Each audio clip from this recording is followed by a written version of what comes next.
మరి ఆజ్ఞ పాటించే వాడే ఉండాలి. నేనే స్వయంగా అలాంటి గణని తయారు చేస్తాను.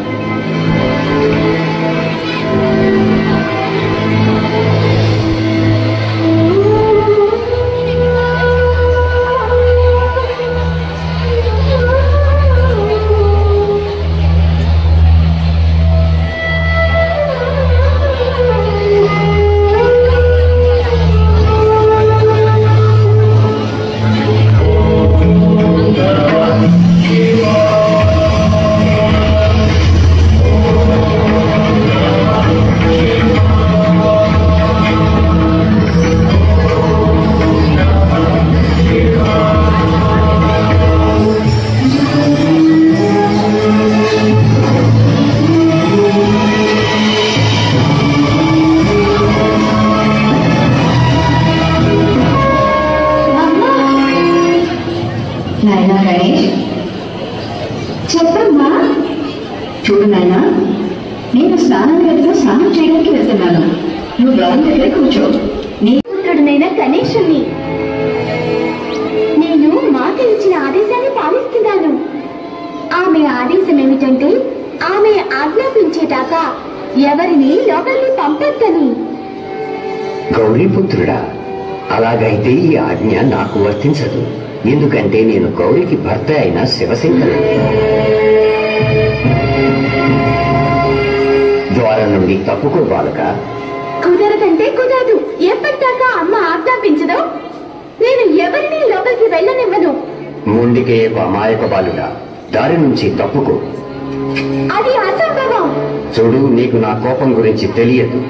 దారి వదులు, లేకుంటే పరిణామం భయంకరంగా ఉంటుంది. పరిణామం ఏదైనా కూడా సూర్యుడు పశ్చిమం నుండి రావచ్చు, చంద్రుడు తన మార్గాన్ని మార్చుకోవచ్చు. కానీ నేను మాత్రం నా ధర్మ మార్గాన్ని తప్పుకోలేను. ఓరి మూర్ఖ బాలక,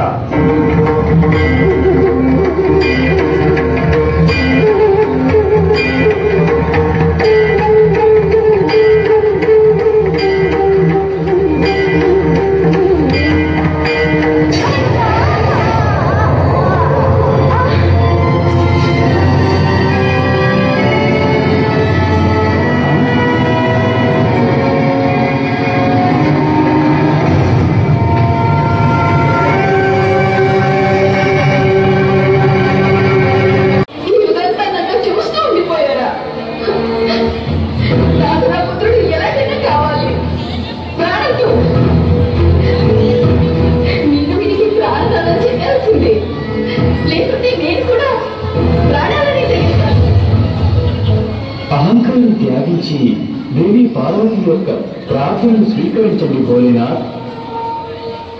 ఇది జరిగే పనిగా నా శస్త్రం దాడితో తల ముందే నుండి వేరయ్యాక దాన్ని తిరిగి అతికించడం సాధ్యం కాదు.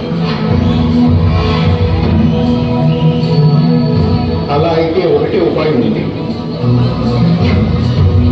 ఎవరైనా వేరే బాలుని యొక్క శిరస్సు నీ యొక్క శస్త్రంతో నరకబడలేదు, బాలుని గణేష్ యొక్క మొండెతో అతికించవచ్చు.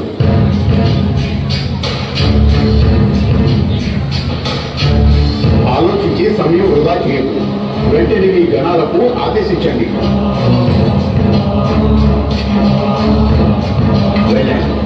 వెళ్ళి అలాంటి బాలుని తలని తీసుకురండి. ఎవరి ముఖం అయితే ఉత్తర దిశలో ఉంటుందో, ఇంకా ఎవరి తల్లైతే తన పుత్రుడి వైపు వీపు పెట్టి పడుకునుంటుందో.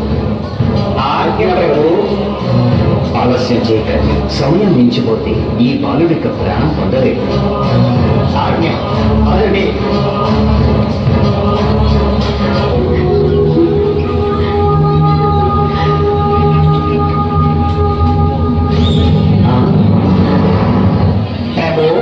మీరిచ్చిన ఆజ్ఞ ప్రకారం మాకు ఏమి వచ్చాం? ఏనుగు శిరస్స. ఆలోచించడానికి సమయం కాదు పోలేనా. వెంటనే ఈ శిరస్సును అతికించి బాలగణేశునికి జీవనదానం చేయండి.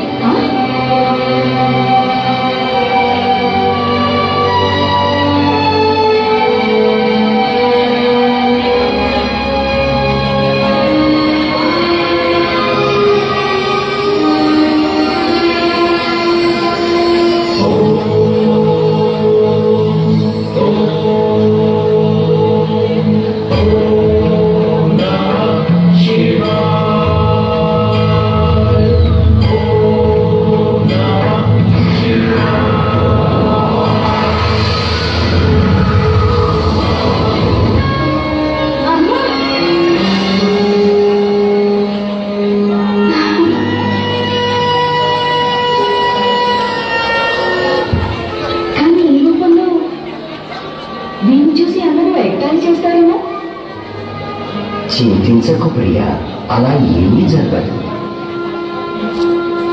నేను ఇతనికి వరం ఇస్తున్నాను. యుగ యుగానికి ప్రజలు ఇతనికి పూజలు చేస్తారు. ఈ అద్భుత బాలుడు భూవాసులకి శుభం చేస్తాడు. ఈ బాలుడు విద్య మరియు బుద్ధికి దాత అవుతాడు. ప్రతి మందిరంలో ఇంట్లో ఇతనినే స్థాపిస్తారు. ప్రజలు ఎల్లప్పుడూ లడ్డులతో నైవేద్యం పెడతారు.